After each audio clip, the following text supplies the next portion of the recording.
Welcome to Moonlit Storykeeper. If quiet journeys like this help you relax, you're warmly invited to subscribe and return for a new story each week. Tonight, we are boarding a night train that travels through mountains while the valleys sleep. Settle in, let the day grow quiet, and simply listen. Tonight, the last ordinary train has already gone. Its red lamps disappeared along the northern track more than an hour ago, leaving the little mountain station to the quiet work of settling for the night. The ticket window is closed. A broom rests against the wall of the waiting room. Beneath the platform roof, 3 brass lamps make soft circles upon the paving stones. You arrived before sunset after a slow journey through foothills and forests. The road climbed beside a river, crossed it twice, and ended in a village where smoke rose straight from stone chimneys.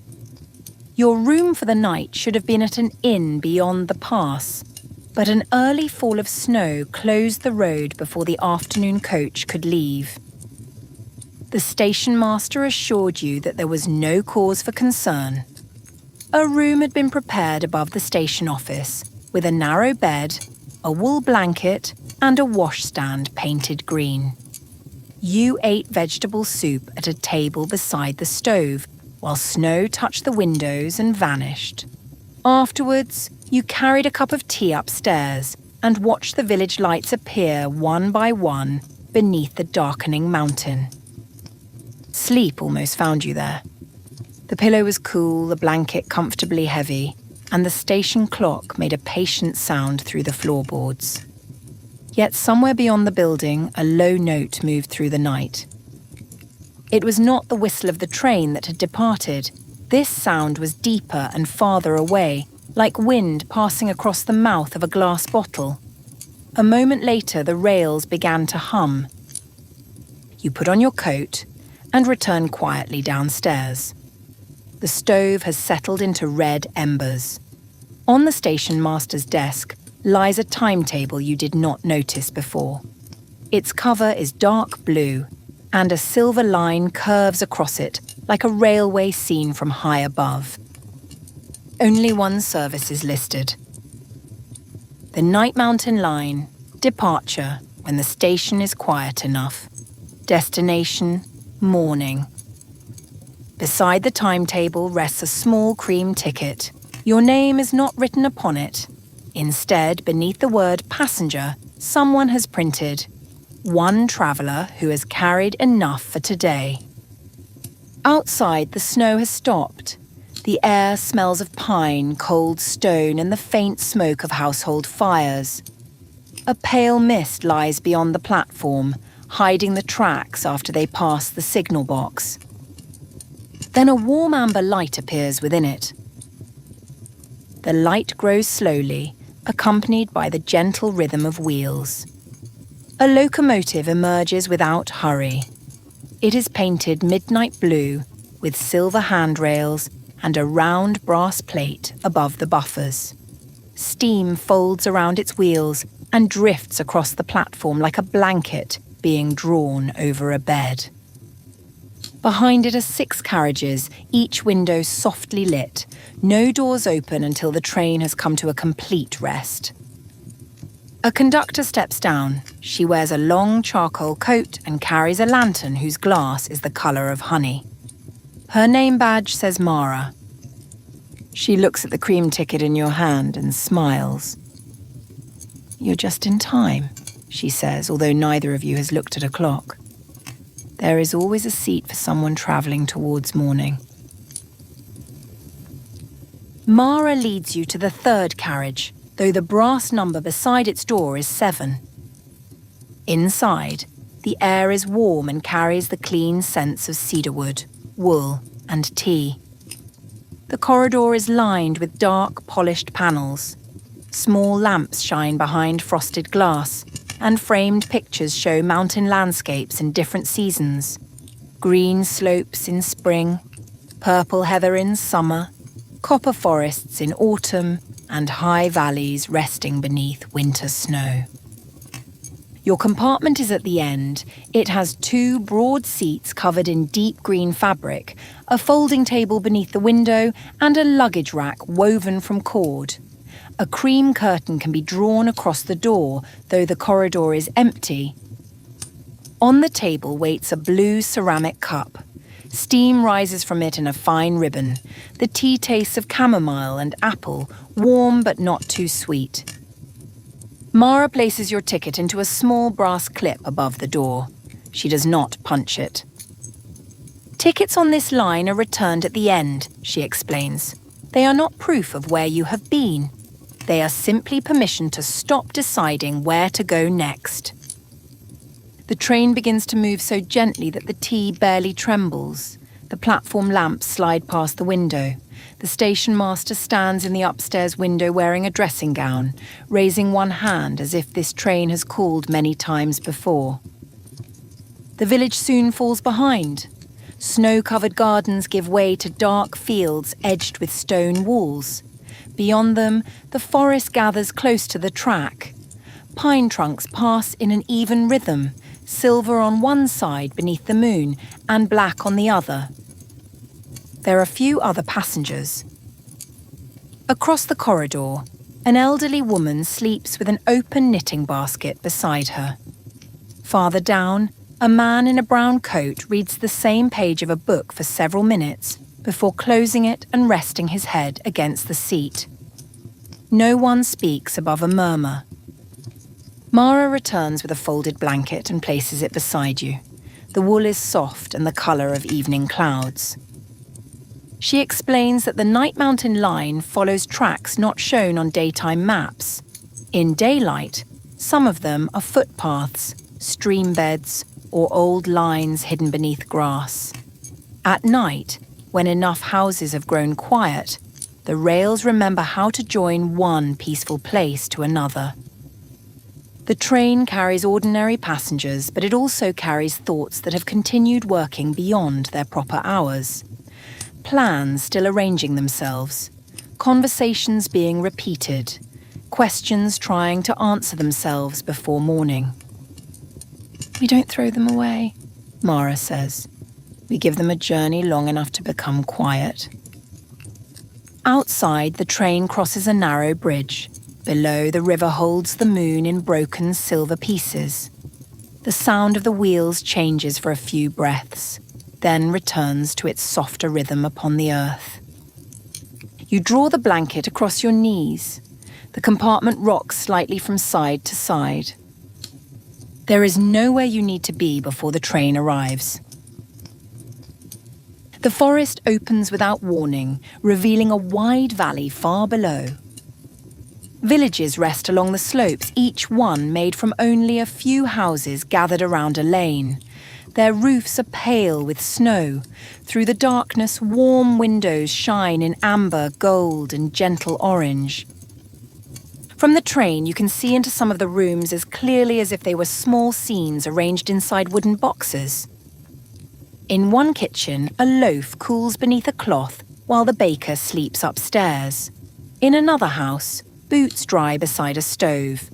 A grey cat occupies the centre of a rug, paws folded beneath its chest, entirely certain that the night has been arranged for its comfort.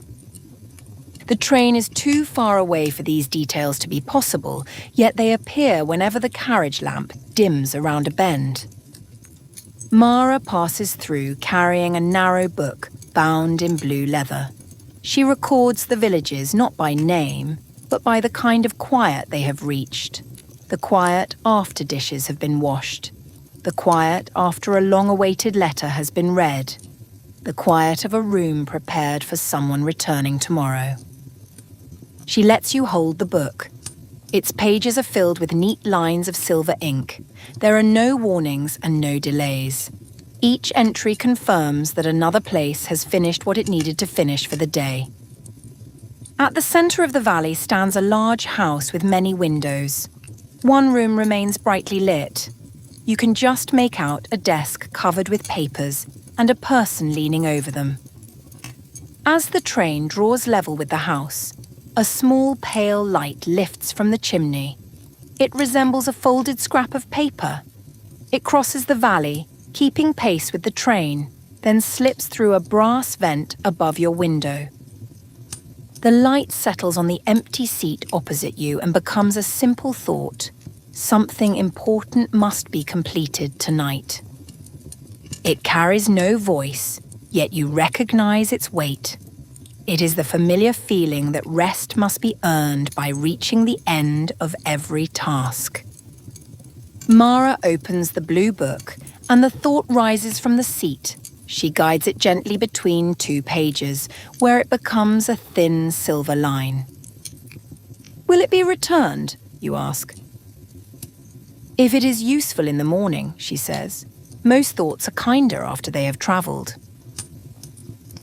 Below, the final bright window dims. A desk lamp remains on, but the person has left the chair. Curtains close. The house joins the rest of the valley in sleep. The book in Mara's hands feels a little warmer.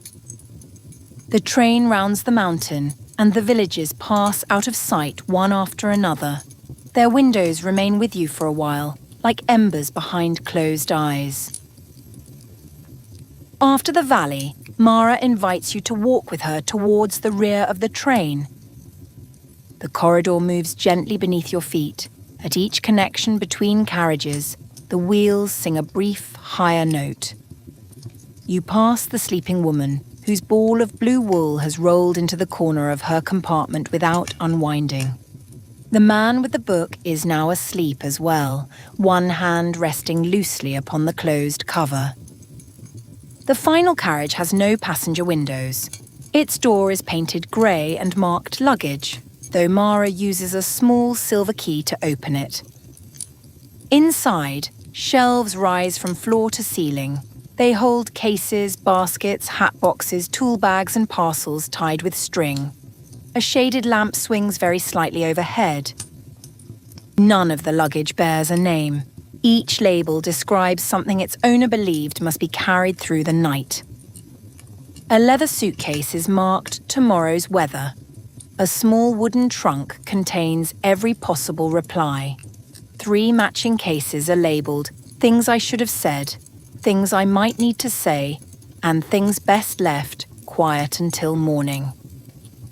There is a basket of unfinished lists, a long, narrow box filled with directions not yet chosen, and a carpet bag that seems to contain the memory of every door its owner once forgot to lock.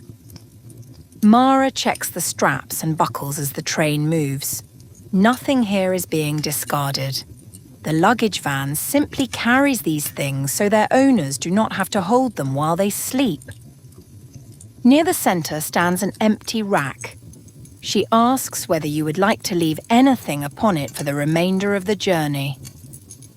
You have brought no suitcase from the station. Still, when you place your hand upon the wooden shelf, something inside you becomes easier to name. The need to know whether tomorrow will unfold correctly. For a moment it takes the shape of a small travel case. The leather is soft with use and a brass clasp holds it shut. On its label are the words, "The entire journey," known in advance. You set it on the rack. The carriage does not become brighter. No bell sounds. Yet your shoulders lower beneath your coat, and the space behind your ribs feels larger. Mara secures the case with a green strap. You may collect it when we arrive, she says, though passengers often discover that they no longer require everything they checked. At the far end of the van, a little stove warms a kettle. Mara pours hot water into 2 enamel cups and adds a slice of dried apple to each. You drink beside the shelves while the labelled cases sway almost imperceptibly with the train. Nothing opens, nothing demands attention. The luggage knows it is being carried. Near midnight, the train begins to slow. Outside, the mountains have drawn closer. Their snowy ridges rise beneath the stars, but the track remains in a sheltered hollow where no wind reaches the carriage. A platform appears among tall fir trees. It is paved with dark stone and covered by a roof of green glass. Lamps glow beneath it, illuminating benches, flower pots filled with sleeping lavender, and a sign that reads, Stillwater Halt. Every clock at the station shows a different time. One says 10 minutes past 9, another waits at 3:30. The clock above the ticket office has only one hand, pointing gently downward. None of them ticks. Mara opens the carriage door. The air outside is cool and smells faintly of snow and lavender. You step onto the platform while the locomotive breathes quiet clouds into the night. The station cafe is still open, though no attendant stands behind the counter. A tray holds warm oatcakes, a jar of honey and a silver pot of milk. Mara leaves 2 coins in a dish and carries the tray to a table near the window. She tells you that clocks are brought here when they have measured enough for one night. Kitchen clocks that watched someone work too late. Alarm clocks already worrying about morning. Small clocks from hallways where people passed repeatedly, checking how little of the evening remained. At Stillwater Halt, timepieces are allowed to stop without being broken. Beyond the cafe lies a room filled with shelves. Hundreds of clocks rest there. Carriage clocks, pocket watches, painted wooden clocks, and simple round faces from schoolrooms and offices. Their hands are still, and the combined silence is softer than ticking. An attendant in a moss-green waistcoat moves among them with a feather brush. He winds none of the mechanisms. Instead, he dusts each glass face and makes certain that every clock has a comfortable place upon the shelf. They will begin again when beginning is useful, he says. You return to the platform with the last piece of oatcake wrapped in paper. The departure board offers no hour. It reads only, when everyone has had enough time. No one runs for the train. No whistle urges you aboard. The doors remain open while you finish your tea and watch snow loosen from a fir branch. When you are ready, you return to carriage 7. Mara lifts her lantern. The doors close with a quiet, well-fitted sound. Behind you, the station clocks continue resting. Ahead, the rails curve into the mountain. The tunnel entrance is framed by old stone blocks, each softened by moss. 2 lamps burn on either side, their flames steady in the still air. As the locomotive enters, the window becomes dark. Your reflection appears in the glass, blanket across your knees, hands loose around the warm cup, face calmer than when you boarded. The rhythm of the wheels deepens. It repeats in 4 gentle beats, then 4 again, never growing louder. Small ceiling lamps make the compartment feel like a room travelling through sleep. But this is no ordinary tunnel. Beyond the glass, snow begins to fall. The flakes descend through darkness where stone walls should be. Some pass close to the window, large and slow. Others fall far away like quiet stars. They do not gather on the track or touch the train. They simply continue downward into a distance without a flaw. Mara explains that these are moments which were never required to become memories. A cup, set down without notice. A cloud seen for only a second. A kind thought that passed through someone's mind before they could put it into words. The night does not lose them. It lets them fall softly out of attention. You watch a flake brighten near the window. For an instant, it contains the sound of rain against a roof from years ago. Another holds the colour of a scarf glimpsed in a crowd. A third carries the warmth of sunlight upon a staircase. None asks to be remembered completely. The train's motion becomes almost imperceptible. You might be travelling forward, or the snow might be moving around a perfectly still carriage. The difference no longer matters. At the end of the compartment, the curtain sways once and settles. Pipes beneath the floor carry warmth from the locomotive.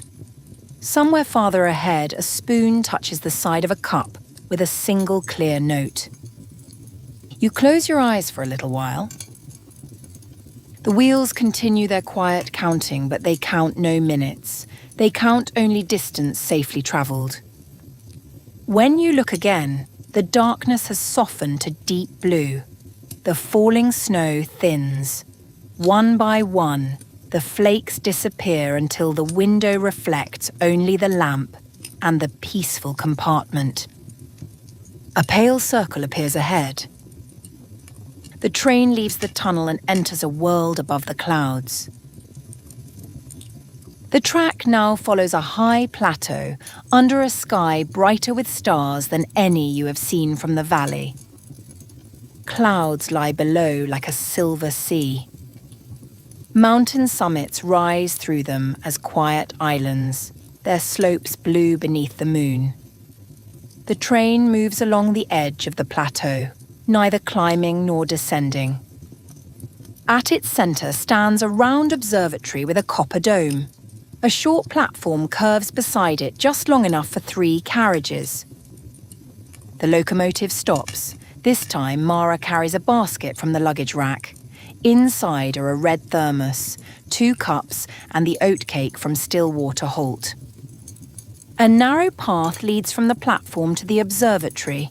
Snow lies on either side, smooth and untouched, while flat stones keep the path clear beneath your feet. The dome is open to the sky. Within it stands a brass telescope, several comfortable chairs, and a circular stove no larger than a hat box. An astronomer named Soren welcomes you without surprise. His knitted waistcoat is patterned with tiny constellations, some familiar, and some that may exist only from this mountain. Soren does not use the telescope to study distant suns. He observes the small lights that rise from sleeping places below the clouds. Through the lens, you see valleys hidden beneath the silver surface. Above each house floats a faint point of light. Some are blue, some gold, some pale green. They are the final waking thoughts of the people inside, released when there is no longer any need to hold them. Most fade almost immediately. A few drift together and become a slow constellation above a village. Soren records their shapes in a book. Tonight, one constellation resembles a key resting beside an open door. Another looks like a boat tied safely at a pier. The names Soren gives them are not predictions. They are simple descriptions. Enough for today. The way home remains. Morning knows the next step. He adjusts the telescope so you can see the station where your journey began. The lamps are small but unmistakable.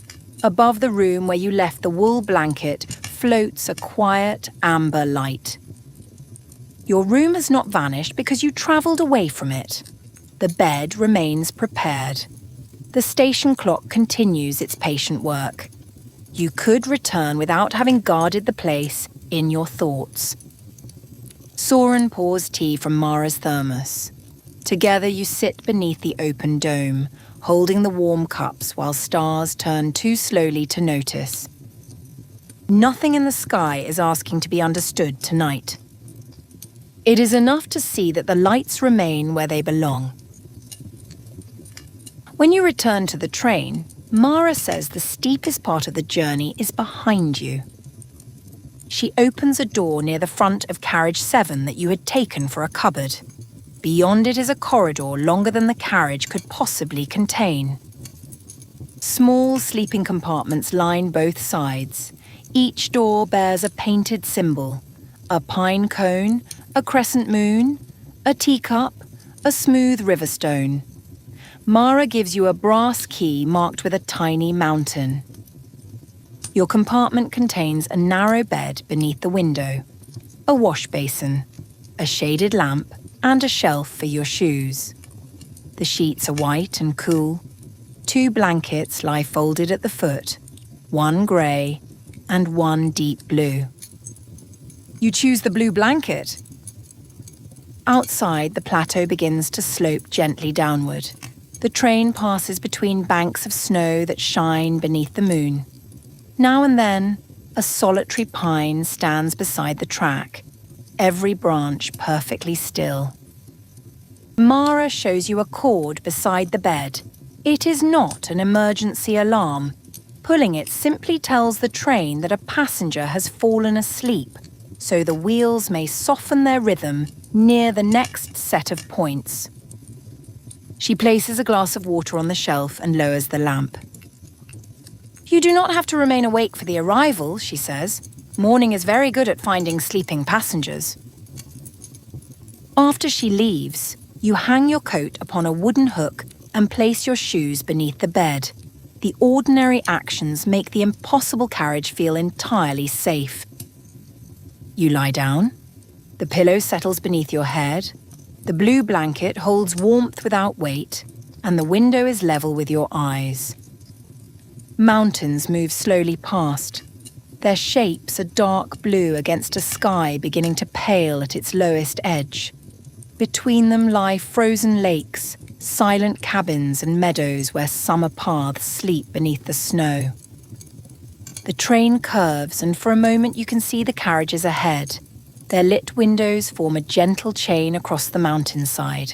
Steam rises from the locomotive and dissolves among the stars. You think of the small case left in the luggage van, the entire journey known in advance. It is safely strapped to its rack. You do not need to visit it again. The rails already know the next bend. The driver already knows when to slow.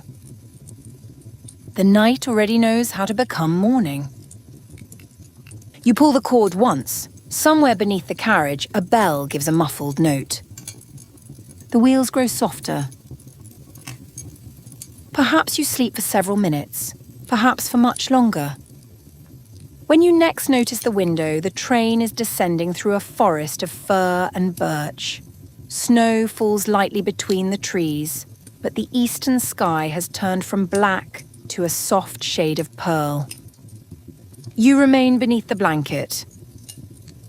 There is no need to sit up. The compartment asks nothing of you. The glass of water waits upon the shelf. Your coat moves slightly on its hook as the train follows the curves. Below the line, a stream appears among dark stones. It travels in the same direction as the train, sometimes vanishing beneath ice, then returning in a wider, quieter channel. Small wooden signs stand beside the track. They do not give distances. One says, "Gently downhill." Another says, "The valley is nearer than it appears."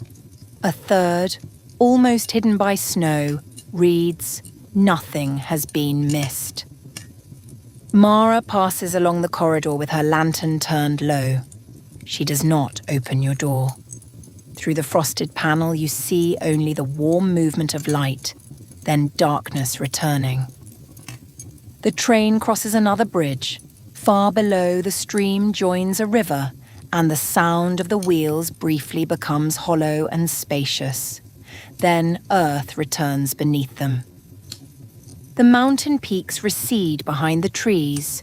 Daylight gathers without a dramatic sunrise, touching first the snow, then the upper branches, then the roofs of scattered cottages in the lower valley. Smoke begins to rise from one chimney. A stable door opens. Somewhere a person walks across a yard carrying a bucket, too far away to hear the train. These signs of morning do not disturb the quiet. They belong to the same rhythm: lamps dimming, kettles warming, curtains opening when their rooms are ready. You let your eyes close again. The train carries you around another bend, through another stand of trees, across another stretch of safely held distance. Nothing requires your supervision. The scent of toast reaches you before the knock at the door. Mara says breakfast is ready whenever you would like it. There is no final call and no need to dress quickly. You wash your hands in cool water, put on your shoes and follow the corridor towards the dining car. Beyond its glass door, morning has gathered in a room of pale wood, white cloths and small vases holding sprigs of pine. The sleeping passengers are awake but unhurried. The woman with the knitting basket spreads apricot preserve upon toast. The man in the brown coat watches steam rise from a bowl of porridge. At another table, a young woman writes a postcard without addressing it. You sit beside the window. Breakfast arrives on blue crockery, warm oats with apple, a slice of brown bread, honey and a pot of tea. Outside, the train follows the valley river. Snow has become light frost upon the fields. Sheep stand near a stone barn, and bare trees hold the first sunlight along one side of every branch. Mara returns your cream ticket. A new line has appeared beneath the passenger description. Carried safely through the part that did not need watching. She says the luggage van will be opened before arrival. You may collect anything you left there, but there is no obligation. You finish the oats, then walk with her to the rear carriage. The shelves are emptier now. Many cases have become smaller during the journey. The 3 cases of possible conversations have fitted themselves inside a single envelope. Tomorrow's weather is now no larger than a folded handkerchief.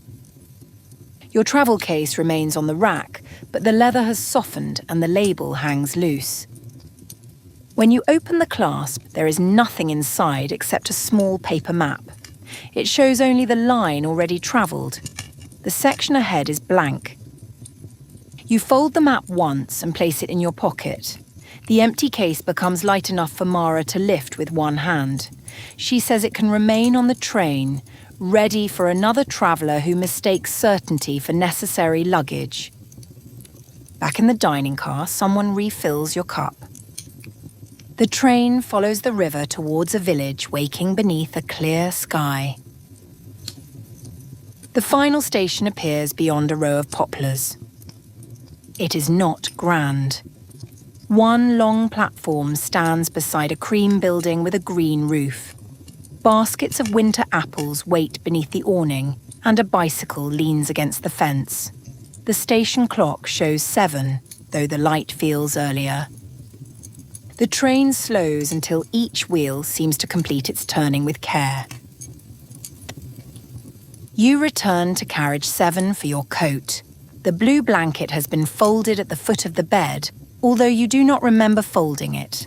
The glass of water is empty. Beyond the window, Mara walks along the platform, placing small cream tickets into a brass box. When the doors open, cool morning air enters the carriage. It smells of wood smoke, frost and bread from somewhere nearby. You step down. Across the square stands the inn you were meant to reach the previous evening. Its windows glow warmly. A woman in a red cardigan opens the front door and sets a mat upon the step, as if she has been expecting you at precisely this hour. There is time for one last look at the train. The locomotive waits beneath a veil of steam. In daylight, its midnight paint appears almost ordinary, though the silver line along its side still resembles a railway seen from far above. Mara stands beside carriage 7. You offer the ticket, but she shakes her head. Keep it, she says, not as proof, as permission.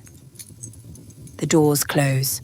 The train moves from the platform and follows the track towards the southern trees. Its final carriage passes, then the amber tail lamp, then only a little steam remains above the rails. You cross the square to the inn. Inside, a fire burns in the sitting room. Your bag, sent ahead on yesterday's coach, rests safely beside the stairs. The innkeeper shows you to a room overlooking the valley. The bed is wide, the curtains half drawn, and a thick green blanket has been turned back. You place the cream ticket upon the bedside table. From your pocket, you take the folded map. In morning light, even the line already travelled has disappeared. The paper is blank, soft, and clean. There is nothing wrong with it. A blank map does not mean there is no way forward. It means the next part has not asked to be known. You close the curtains until only a narrow line of morning remains. The room becomes softly dim. Firelight moves across the ceiling. Somewhere below, cups are placed upon a breakfast table, but the sound is distant and comforting. You lie beneath the green blanket. Your feet are warm. The pillow is cool. The mattress holds you without asking whether you have arrived early or late. Far beyond the village, the Night Mountain line continues its journey. Perhaps it crosses another bridge or enters another tunnel filled with falling snow. Mara walks through Carriage 7 with her honey-coloured lantern. Soren closes the observatory dome as daylight reaches the plateau. At Stillwater Halt, one rested clock begins to tick when it is ready. The luggage van carries what its passengers no longer need to hold. The rails choose each curve only when they reach it. You may allow your own thoughts to travel in the same way. The unfinished conversation can rest in a case upon a quiet shelf. Tomorrow's weather can remain folded. Every possible reply can become a single envelope that no one needs to open tonight.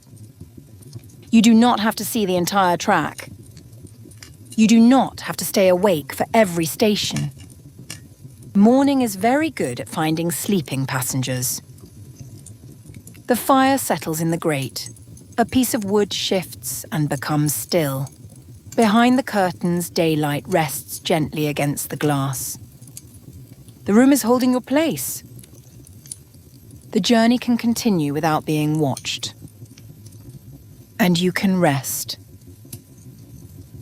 Thank you for spending this quiet time with Moonlit Storykeeper. If you're still awake, you can subscribe for another story next week. For now, there is nothing more you need to do. Good night.